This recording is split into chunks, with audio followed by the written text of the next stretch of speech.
palavra diz que devemos entrar com ousadia no Santo dos Santos.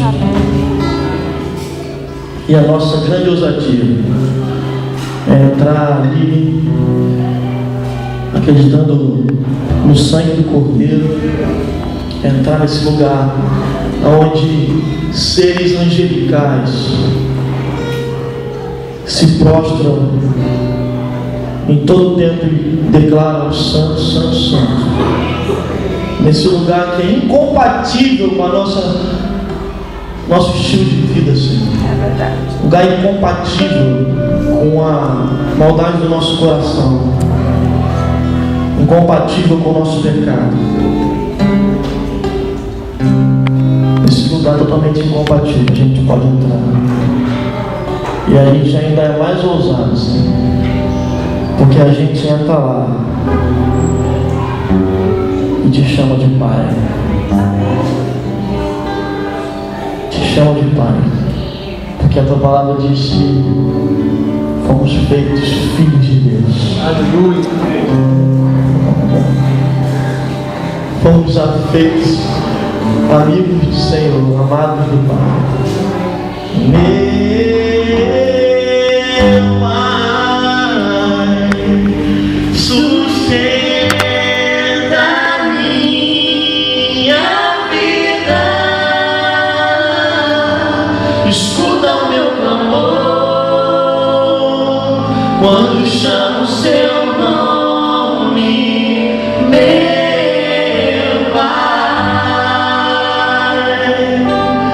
Tu és minha esperança,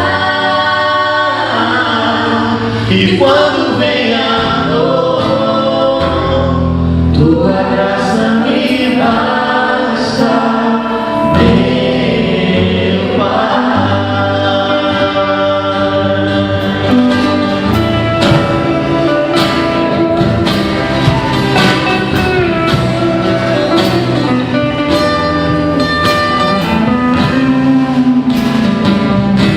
Me cercas por detrás e por diante, Senhor, com teu cuidado.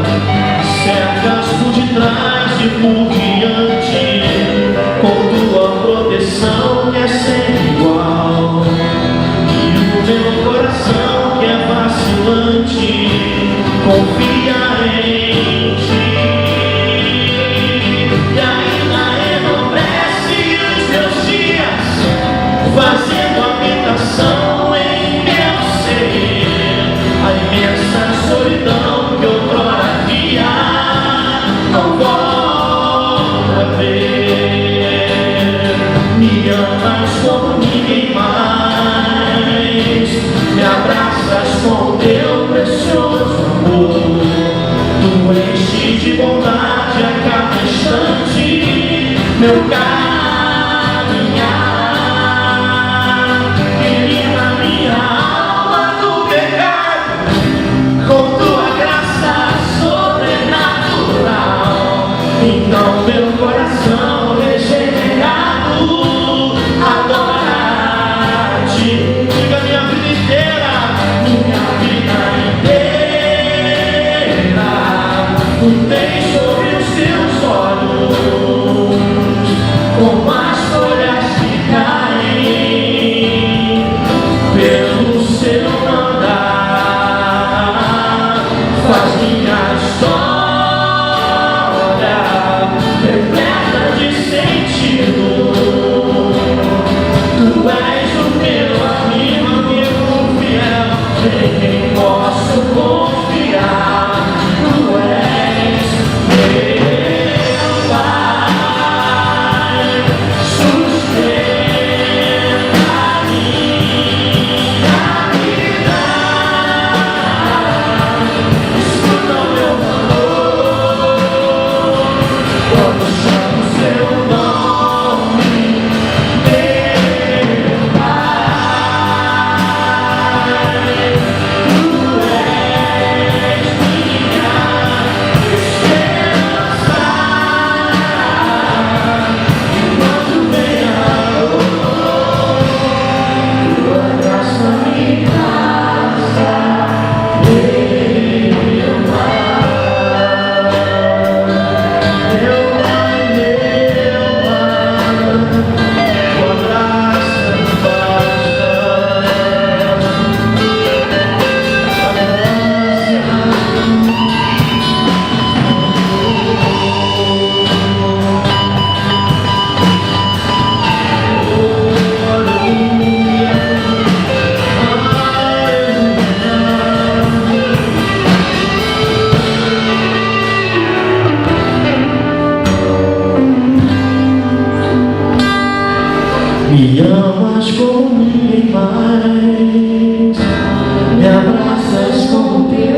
pelo seu andar, faz minha história repleta de sentido. Tu és o meu amigo, tu és o meu amigo, em quem posso confiar. Tu és meu Pai, sustenta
quando chamo seu nome, meu Pai.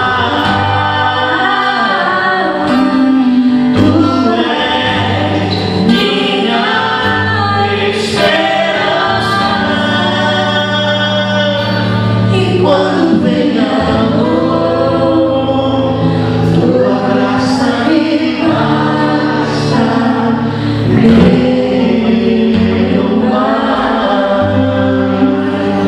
meu querido Pai, que essa manhã Tua graça nos cubra, Senhor. Com essa certeza maravilhosa de que somos Teus filhos amados e que o Senhor é nosso Pai. Em nome de Jesus. Amém, Deus.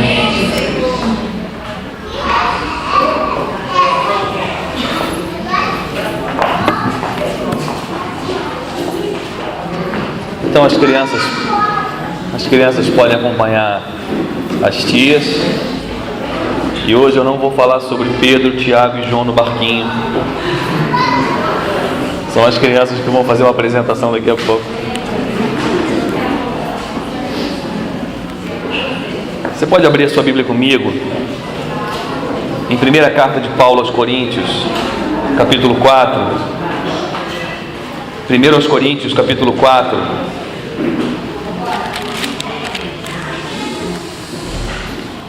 Verso 6. 1 aos Coríntios, capítulo 4, verso 6. Acho que o horário de verão enganou o pessoal, né?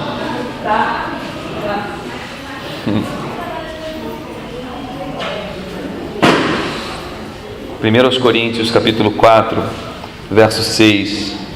Eu quero falar hoje sobre a arrogância cristã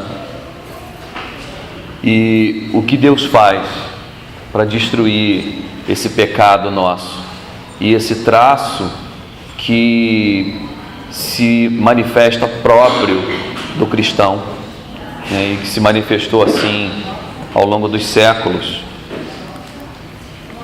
O pecado da arrogância. E por que eu estou dizendo que os cristãos são arrogantes? A gente tem muitos textos na Bíblia que nos estimulam a fé, nos estimulam a coragem, nos estimulam a confiança.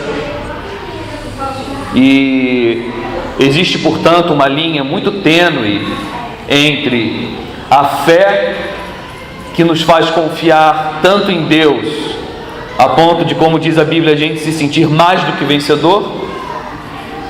Uma linha muito tênue entre essa fé e uma arrogância que nasce do nosso coração pecaminoso. Porque a gente tem textos na Bíblia como Daniel, que é jogado numa caverna junto com leões, e ali ele fica tranquilo, esperando o dia amanhecer, e os leões dormindo. Por causa da fé desse homem, os leões não atacam ele.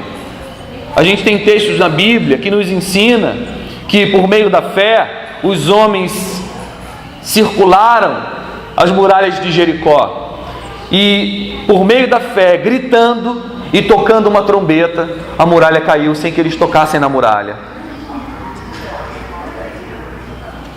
E a gente tem textos bíblicos que falam de homens que ressuscitaram mortos por meio da fé. A história de Eliseu, por exemplo, o profeta Eliseu morreu, e ao ser enterrado, ele foi enterrado junto, na mesma cova de um outro morto. E quando o corpo dele caiu em cima do outro morto ressuscitou. Esses textos nos trazem tanta confiança para a vida, que eles podem e muitas vezes nos tornam arrogantes. A sensação de que por meio da fé nós somos melhores, mais inteligentes, mais sábios, mais fortes, mais poderosos, e aí a gente se torna arrogante. Pessoas intratáveis, que não lidam bem com fraqueza, não lida bem com derrota, mas acha que por meio da fé, por sermos filhos de Deus, só nos cabe vitória. Só que isso é uma grande mentira, e a Bíblia não ensina isso em nenhum lugar, mas a gente acha que sim. E quando a gente percebe ou vê algum irmão sofrendo, seja de pobreza, seja de doença, seja de problemas na família ou no casamento, a gente acha logo que esse irmão tem pouca fé, ou ele não é amado por Deus, ou ele está em pecado, ou ele deu alguma brecha para que o diabo trabalhasse na vida dele. Eu, por exemplo, antes mesmo de ser cristão, eu já era arrogante, e a fé só potencializou a minha arrogância.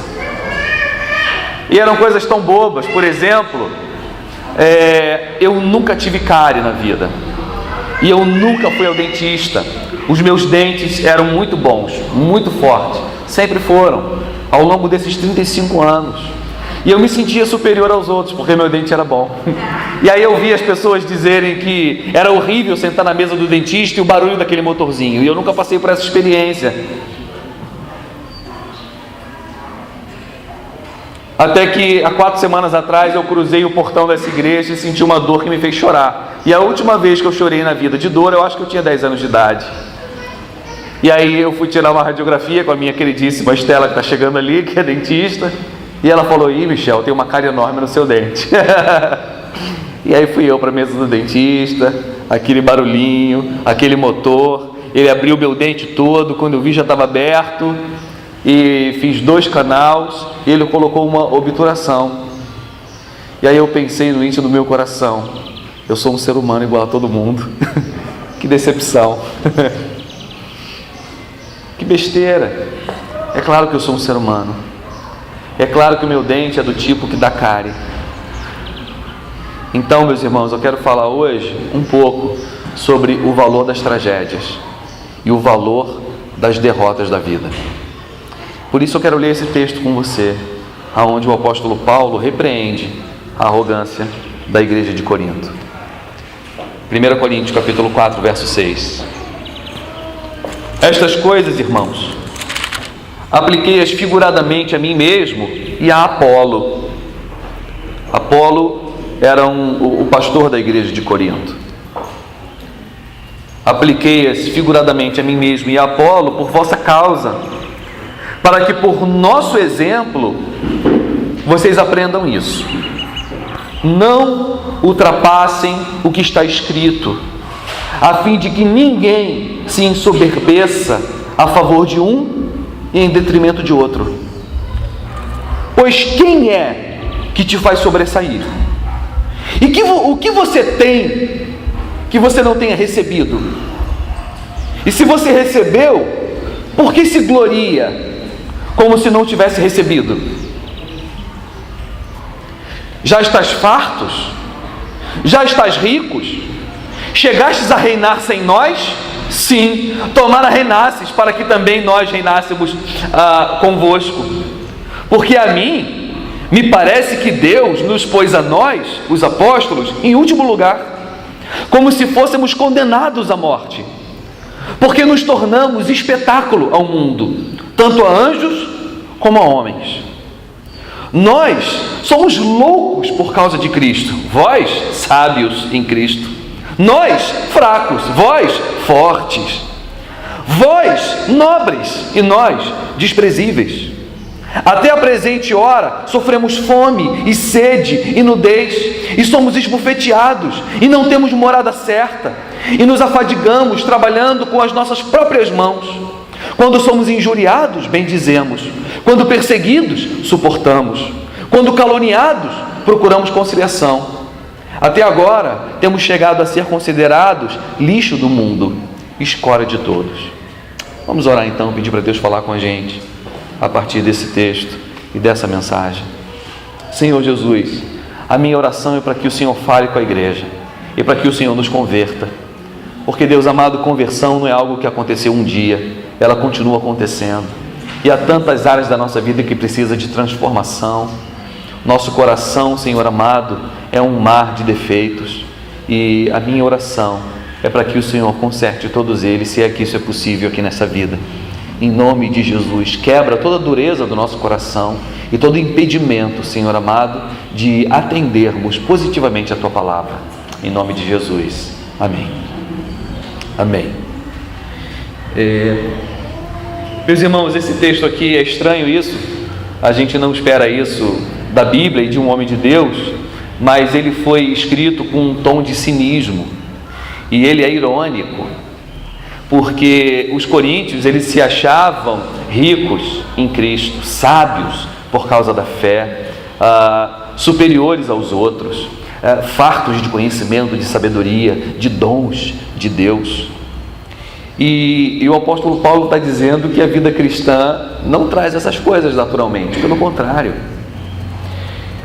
Então, ele começa dizendo que as coisas que ele disse anteriormente, que a gente não leu, ele aplicou a ele mesmo e a Apolo, que são os dois pastores dessa igreja de Corinto, figuradamente, por causa dos coríntios, para que eles servissem de exemplo e aprendessem o seguinte, é o que ele diz aqui no verso 6: aqui nenhum cristão ultrapasse o que está escrito, ou seja, não vá para além do que está escrito no texto.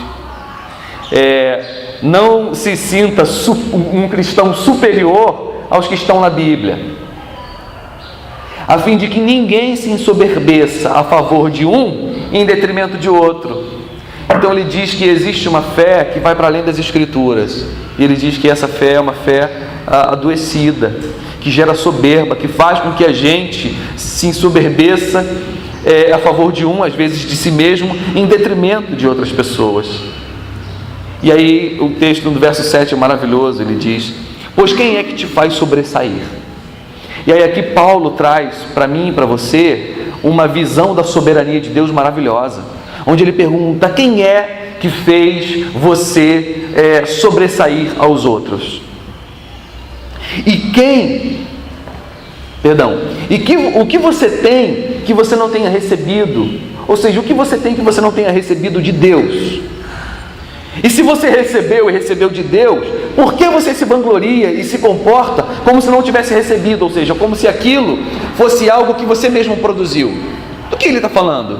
Está falando da sua saúde, da sua inteligência, da sua competência profissional, da sua capacidade de lidar com as coisas, da sua beleza, da sua estrutura física. Ele está dizendo: tudo que você tem porque você recebeu de Deus. Só que você se vangloria como se isso fosse algo que você mesmo produziu. O que fez com que eu nascesse carioca e me sentisse superior aos paulistas, por exemplo, né? Porque a gente acha que é superior ao paulista, e somos mesmo. Olha aqui a minha arrogância carioca. Mas, cara, eu nasci no Rio de Janeiro. Bom, de alguma perspectiva, isso não é nenhuma vantagem, mas a gente acredita que sim. Agora, por que eu me vanglorio disso? Isso não tem nada a ver comigo. Eu nasci aqui e eu não tinha como nascer em outro lugar. Não é uma glória minha, não é uma virtude minha. Então, o lugar em que você nasceu, a família em que você nasceu, a cor da pele com que você nasceu, a estrutura do cabelo com que você nasceu, a inteligência que você tem, a cultura que você tem, a capacidade profissional que você tem, tudo foi dado. Tudo foi te dado. Nada é honra, glória e dom natural teu. Tudo foi dado por Deus. Portanto, você não tem nenhuma condição de se vangloriar disso. O homem que tem consciência de que Deus não só é o Criador de tudo, não só é o autor da história, como também o doador de tudo que nós temos, o homem que tem consciência disso, ele não é arrogante. Ele agradece a Deus por tudo que ele tem e não se vangloria de nada diante de uma outra pessoa, pela sua cultura, pela sua condição financeira ou por qualquer outra coisa, ou pela sua espiritualidade, que era um problema da igreja de Corinto. É interessante como a gente diz que gostaríamos de que a igreja de hoje fosse igual aos tempos bíblicos, mas eu posso te dizer que é idêntica. A igreja de Corinto era uma igreja de gente arrogante. Primeiro porque tinha um grupo de ricos dentro da igreja. Depois porque tinha um grupo de sábios, filósofos dentro da igreja. Uns se ensoberbeciam por causa do seu dinheiro, outros por causa do seu conhecimento. E havia um grupo muito grande dentro dessa igreja que tinha dons espirituais, dom de curar, dom de profetizar, dom de falar em outras línguas, e eles se ensoberbeciam. A gente tem 2 capítulos escritos sobre isso, o capítulo 12 e o capítulo 14, Paulo tentando consertar a arrogância desses cristãos por causa dos dons espirituais que Deus deu a eles. Então a gente pode usar, e normalmente a gente usa o bem para fazer o mal. Então a gente conhece aquelas igrejas aonde a vaidade por causa dos dons espirituais é muito mais evidente. Geralmente aquelas igrejas onde as cadeiras ficam aqui atrás e os obreiros ficam sentados ali, as cadeiras é na lateral onde as irmãs de oração ficam sentadas ali, né? E no final do culto as pessoas fazem fila por migalhas da oração do outro, porque acha que o outro tem mais intimidade com Deus do que ele, e portanto isso faz com que todas essas pessoas se sintam o máximo, porque todos querem uma oração dela.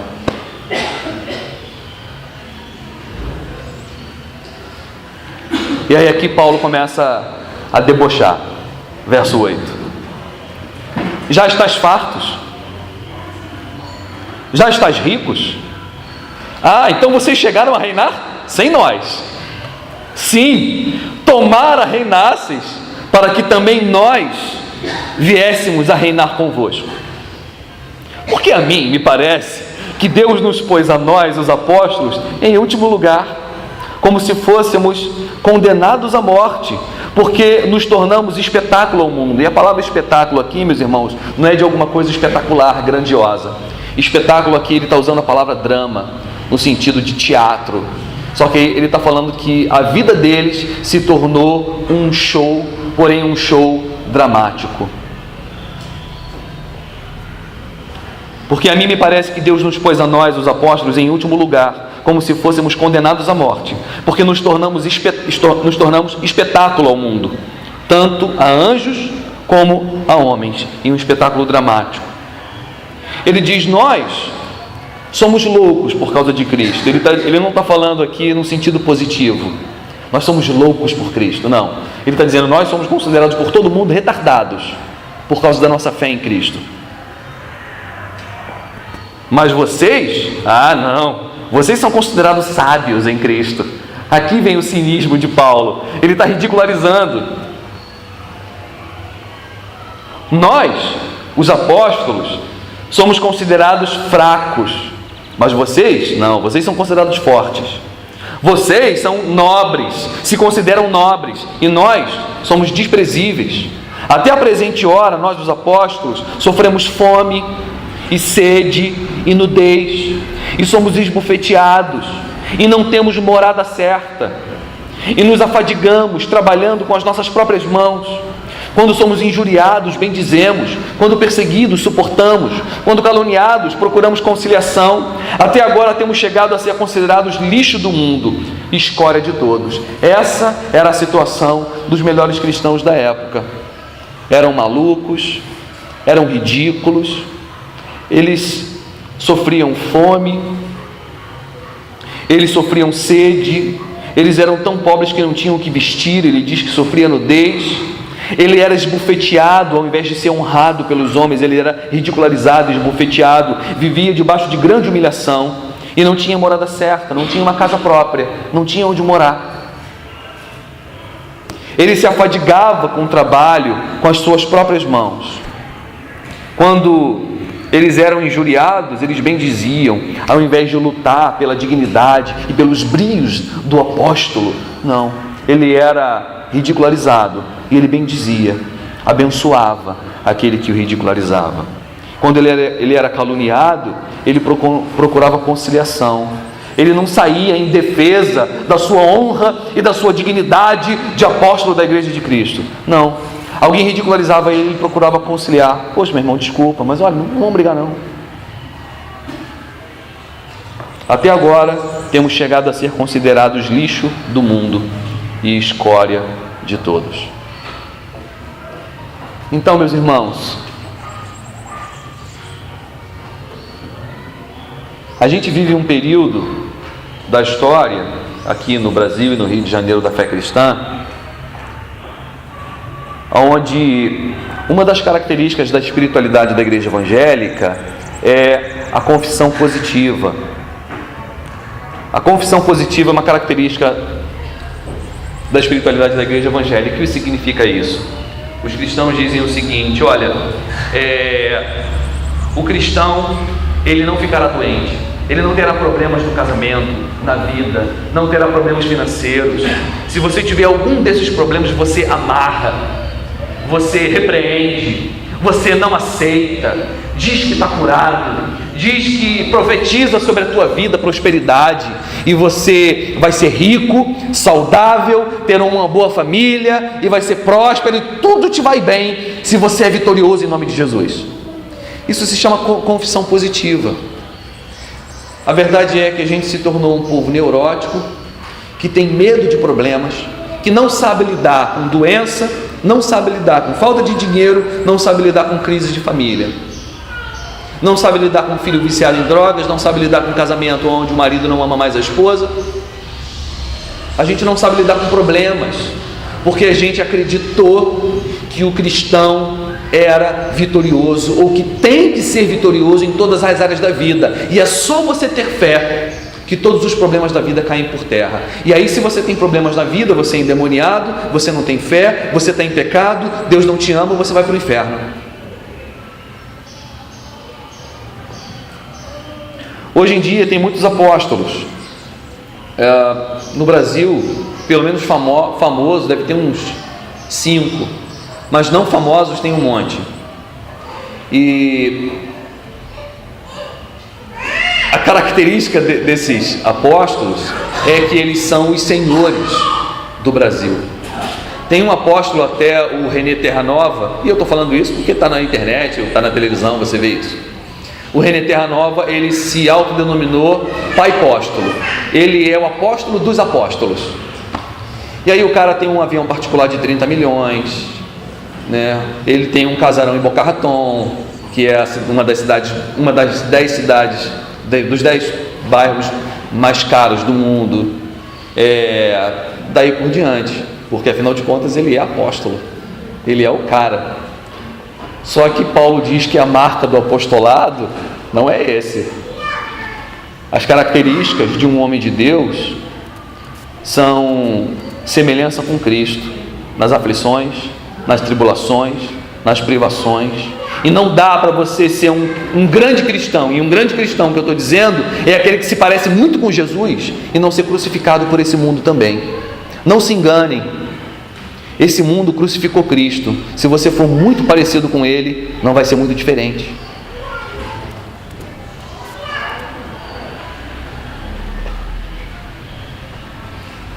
E aí então, quando a gente olha para isso, para essas verdades que a Bíblia nos apresenta, e para o tipo de vida e de mentalidade que a gente tem hoje, a gente deve chegar à conclusão de que existe alguma coisa muito errada com a nossa fé, e a gente precisa repensar a nossa fé.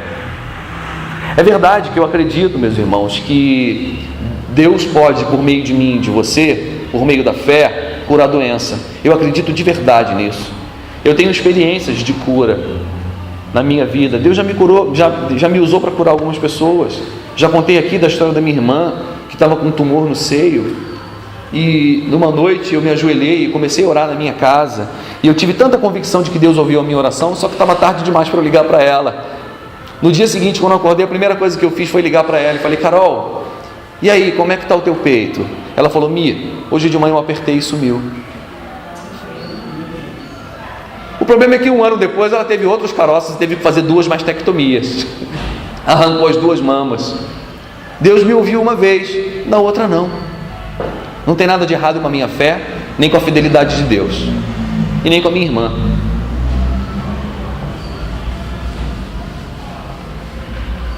Eu creio que Deus prospera pessoas financeiramente, mas não acho que isso seja uma regra. Você vai ver a vida inteira cristãos bem-sucedidos e cristãos pobres. Essa é a regra de que não existe regra. A fé não vai fazer ninguém enriquecer. A competência, o trabalho, uma boa política de economia pública, isso vai fazer as pessoas enriquecerem. Agora você vem para a igreja, dá dinheiro para a igreja, depois bater o pé, espremer o olho e amarrar a pobreza, não vai fazer você ganhar R$1.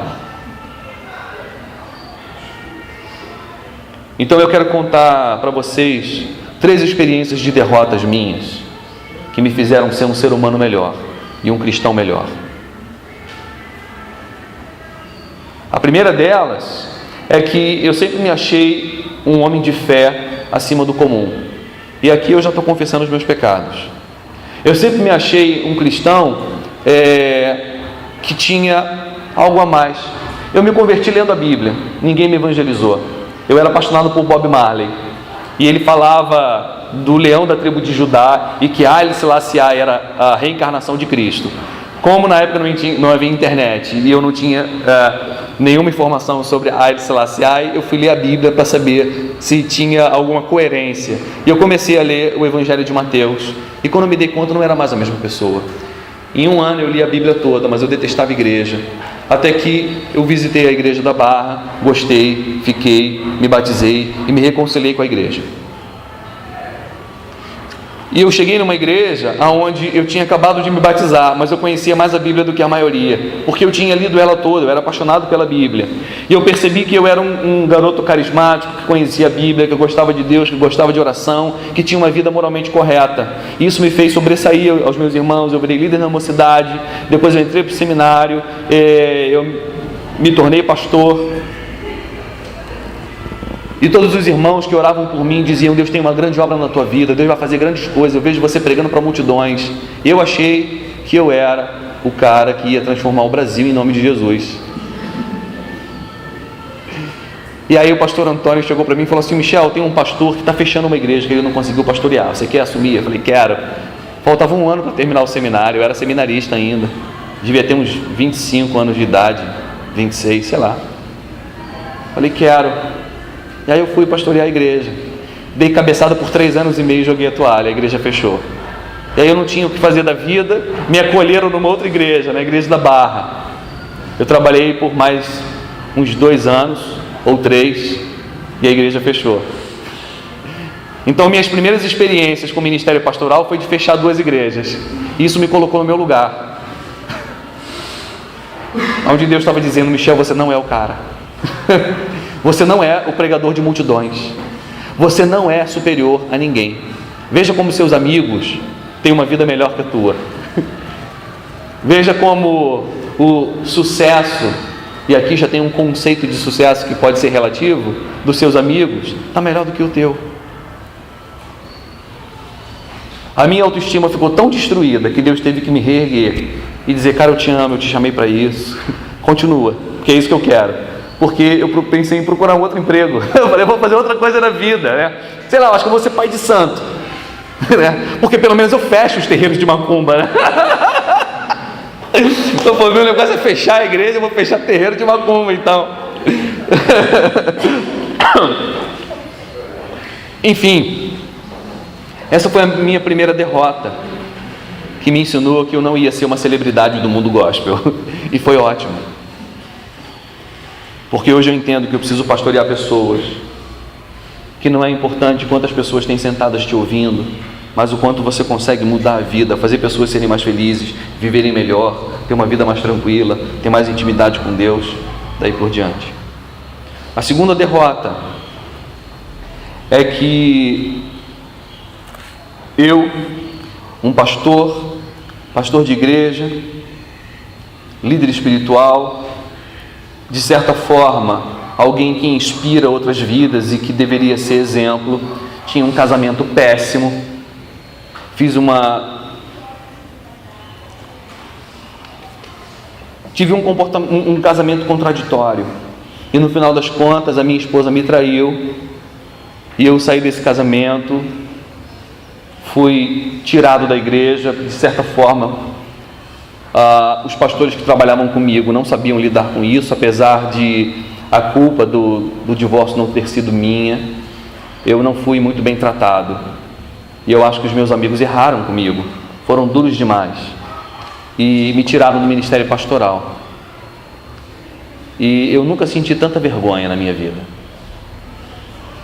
por ter falhado tanto, numa área que eu considero tão importante, que é o relacionamento, a capacidade de fazer uma boa escolha, a capacidade de se relacionar bem, de ter harmonia dentro de casa.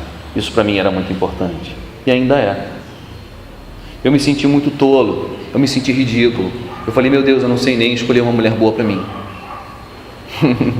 Essa segunda derrota foi uma grande vitória, porque quando alguém chega para mim para conversar sobre crise no casamento, eu entendo. Eu não acho que o cristão, ele será feliz a qualquer custo dentro do casamento, porque afinal de contas ele conhece a palavra de Deus, ele tem o Espírito Santo. Eu acho que os melhores cristãos podem passar pelos piores problemas da vida. O melhor casal de crentes, uma boa mulher de Deus e um bom homem de Deus pode se engalfinhar dentro de casa. Casamento é assim mesmo. Hoje eu posso tratar as pessoas com misericórdia, com compaixão, porque a fé, meus irmãos, faz com que a gente não aceite defeitos. A terceira derrota pela qual eu passei na vida é que um dia eu cheguei diante da neurologista por um problema de coluna, e ela me disse, você tem síndrome do pânico. E aí eu fui diagnosticado pela médica como um depressivo, que tinha sociofobia, não gostava mais de gente, queria viver sozinho e isolado, e tinha pânico da ideia de cumprimentar alguém ou de estar num ambiente onde tinha mais de 2 pessoas. E aí ela me mandou um remédio antidepressivo que ficou na minha mesa, e eu olhava para ele e dizia, não vou tomar isso, eu vou orar e Deus vai me curar. E aí passou uma semana aquele remédio em cima da mesa, até que um dia eu comecei a tremer o corpo todo, tremer, eu não sabia o que fazer com aquilo, meu corpo não parava. E eu falei, não vou conseguir fazer nada aqui, eu vou correr. Eu fui em casa, troquei de roupa e fui para o bosque da freguesia correr, porque eu achava que era excesso de adrenalina. Eu comecei a correr e me deu tonteira, e eu não conseguia mais dar um passo. Liguei para minha irmã, que morava ali do lado, falei, Carol, estou indo para a tua casa. Cheguei na casa dela e deitei. Eu queria dormir, mas eu não conseguia. Havia um excesso de energia no meu corpo, que fazia o meu corpo inteiro tremer, mas ao mesmo tempo eu tinha tonteira. E eu pensei, está na hora de tomar um remédio. E eu comecei a tomar o remédio. Uma semana depois eu era outra pessoa. O remédio me deu energia, o remédio me deu alegria, o remédio me devolveu a capacidade de me relacionar com as pessoas. Porque como eu já contei aqui, eu acho que eu falei isso domingo passado, chegou um dia de eu colocar um papel escrito ali no portão, não terá culto hoje. E fui para casa. Eu não queria ver ninguém. E eu não sabia por quê. E aí eu descobri que cristãos, homens de Deus, também têm o mesmo tipo de doença que qualquer outro, inclusive depressão. E nada me fez melhor do que ler uma frase de Thomas Merton, que é um autor cristão vivo ainda, e ele é da linha da espiritualidade. Ele diz o seguinte, fazendo um paralelo com a oração do fariseu, que Jesus diz que é o antimodelo de oração, onde o fariseu religioso chega no templo e diz: graças te dou, ó Pai, porque não sou como os demais homens. E aí Thomas Merton fez a seguinte oração: graças te dou, ó Pai, porque eu sou como os demais homens. Eu tenho outras derrotas, mas essas 3 são suficientes para me lembrar que a arrogância não cabe na vida de um homem e de uma mulher de Deus. Se você não passou ainda por derrotas que colocasse você no seu lugar e mostrasse para você quem você é e como você precisa depender de Deus, você deve estar pensando agora: poxa, o Michel tem pouca fé. Isso tudo que aconteceu na vida dele era demônio oprimindo ele.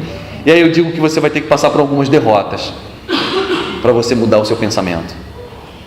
Mas se você já passou por muitas derrotas, se você já passou por muitas lutas, mas continua se sentindo amado por Deus, aí você vai entender o que eu estou dizendo. Porque o apóstolo Paulo, o grande apóstolo Paulo, está dizendo que até a presente hora, o momento em que ele estava escrevendo essa carta, ele colecionava sofrimento, fome, sede, nudez, humilhação. Ele era esbofeteado, não tinha onde morar, ele se afadigava trabalhando com as próprias mãos, ele era injuriado, ele era perseguido, ele era caluniado, e ele era considerado lixo pelo mundo, escória de todos. É a forma como esse homem define a vida dele. Contudo, era o apóstolo Paulo.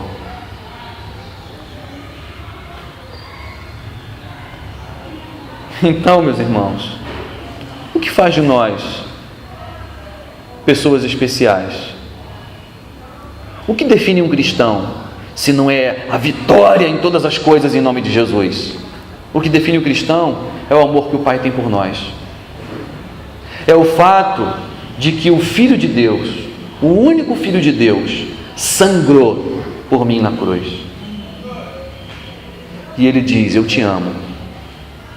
Você é o que eu tenho de mais precioso, e eu morreria de novo por você. O amor que eu tenho por você é o que Cristo está dizendo agora para você. O amor que eu tenho por você não me deixava, não me permitia ficar sentado no meu trono, reinando em glória, enquanto você sofria sozinho, sem mim. Foi um pacto entre o pai e o filho, e foi duro para o filho morrer na cruz por você. Minutos antes, ele no Monte das Oliveiras, suando sangue de sofrimento, ele disse para o pai em oração: Pai, se possível, passa de mim esse cálice, contudo que seja feita a tua vontade. Ou seja, se é possível salvar os homens de uma outra forma que não seja comigo morrendo na cruz, faça. A gente não ouviu o não do pai, mas a gente sabe que o pai disse não. Não é possível. Para a gente salvar os nossos filhos, você precisa morrer. E Jesus disse: que seja feita a tua vontade. E ele foi para a cruz sangrar por você. Isso é amor. E esse amor faz de você um ser humano especial, mas não diferente de qualquer outro. Esse é o nosso Cristo. Por fim, veja o verso 16 desse capítulo que a gente está lendo. Olha o que Paulo diz: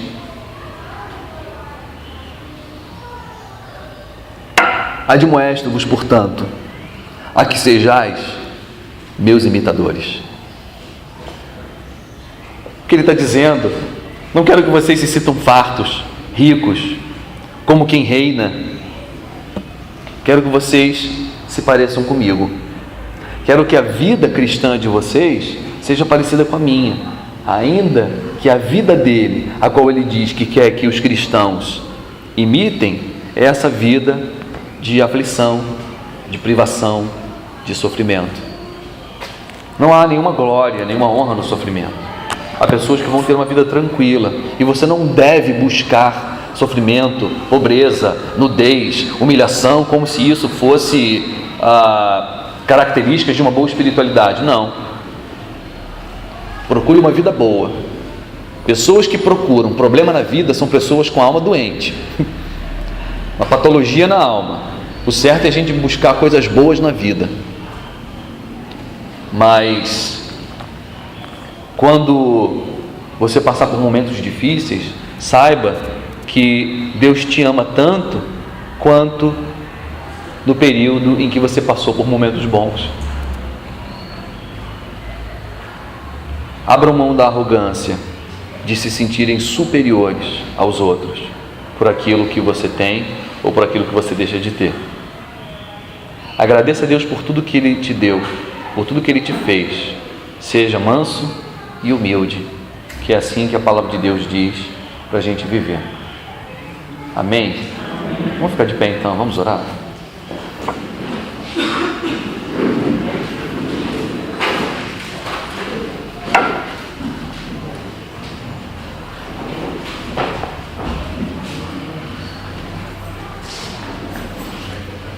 Senhor Jesus, eu quero bendizer o Teu nome, porque a Tua palavra conserta a nossa vida, nos redireciona os pés, o caminho, nos livra, Senhor amado, de grandes enganos. E a Sua vontade para nossas vidas é que a gente seja humilde, que a gente tenha uma vida simples, que a gente não se ensoberbeça por sermos saudáveis, por sermos inteligentes, por sermos profissionalmente competentes, por termos um casamento bacana, por termos filhos legais. Porque isso não é glória nossa, Senhor, isso é glória Tua. É o Senhor quem dá, e é o Senhor também quem tira.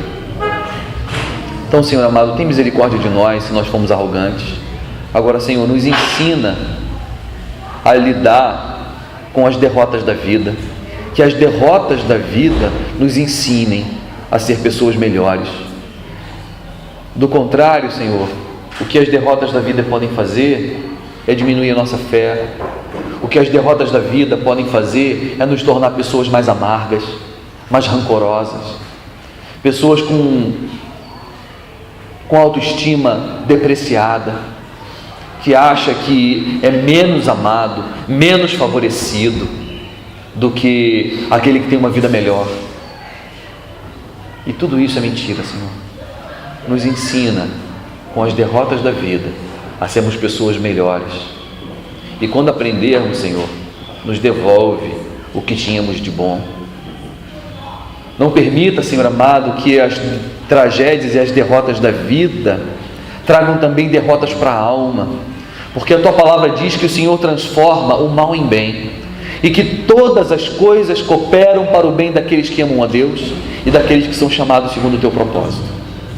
Faz assim, Senhor amado, em nome de Jesus, e nos ensina a entender como é que o Senhor age. Amém.